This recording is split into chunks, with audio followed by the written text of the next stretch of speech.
राजस्थान के शेखावटी के सीकर जिले में स्थित है परमधाम खाटू। यहाँ विराजित है खाटू श्याम जी। खाटू श्याम का मंदिर बहुत ही प्राचीन है। खाटू श्याम जी भगवान श्री कृष्ण के कलयुगी अवतार हैं। महाभारत के भीम के पुत्र घटोत्कच और घटोत्कच के पुत्र बर्बरी को ही बाबा खाटू श्याम कहते हैं। इनकी माता का नाम हिडिंबा है। खाटू श्याम की कहानी। बर्बरी दुनिया का सर्वश्रेष्ठ धनुधर थे। बाबरी के लिए 3 बाण ही काफी थे, जिसके बल पर वे कौरवों और पांडवों की पूरी सेना को समाप्त कर सकते थे।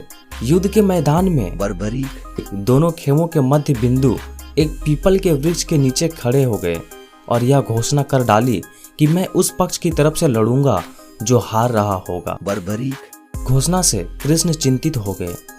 भीम के पौत्र बाबरी के समक्ष जब अर्जुन तथा भगवान श्री कृष्ण उसकी वीरता का चमत्कार देखने के लिए उपस्थित हुए, तब बाबरी ने अपनी वीरता का छोटा सा नमूना मात्र ही दिखाया। कृष्ण ने कहा कि यह जो वृक्ष है, इसके सारे पत्ते को एक ही तीर से छेद दो तो मैं मान जाऊंगा। बर्बरी ने आज्ञा लेकर तीर को वृक्ष की ओर छोड़ दिया।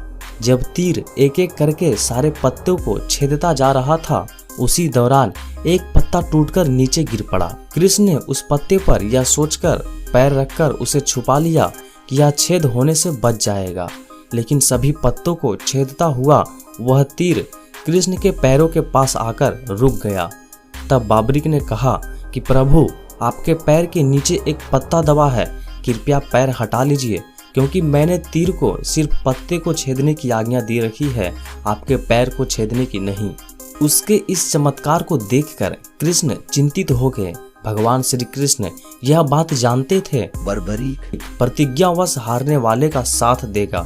यदि कौरव हारते हुए नजर आए तो फिर पांडवों के लिए संकट खड़ा हो जाएगा, और यदि जब पांडव बर्बरी सामने हारते नजर आए तो या फिर वह पांडवों का साथ देगा। इस तरह वह दोनों की सेना को एक ही तीर से खत्म कर देगा। तब भगवान श्री कृष्ण ब्राह्मण का भेष बनाकर सुबह बर्बरी के शिविर के द्वार पर पहुंच गए और दान मांगने लगे। बर्बरी ने कहा, मांगो ब्राह्मण, क्या चाहिए? ब्राह्मण रूपी कृष्ण ने कहा कि तुम दे ना सकोगे, लेकिन बर्बरी कृष्ण के जाल में फंस गए और कृष्ण ने उससे उसका शीश मांग लिया। बर्बरी द्वारा अपने पितामह पांडव की विजय हेतु स्वेच्छा के साथ शीश दान कर दिया गया। बर्बरी के इस बलिदान को देखकर दान के पश्चात श्री कृष्ण ने बर्बरी को कलयुग में स्वयं के नाम से पूजित होने का वध दिया। बर्बरी को खाटू श्याम के नाम से पूजा जाता है। जहाँ कृष्ण ने उसका शीश रखा था, उस स्थान का नाम खाटू है। खाटू श्याम बाबा दुनिया के सर्वश्रेष्ठ धनुधर हैं। उनसे बड़े सिर्फ श्री राम ही माने गए हैं। बाबरी देवी के उपासक थे।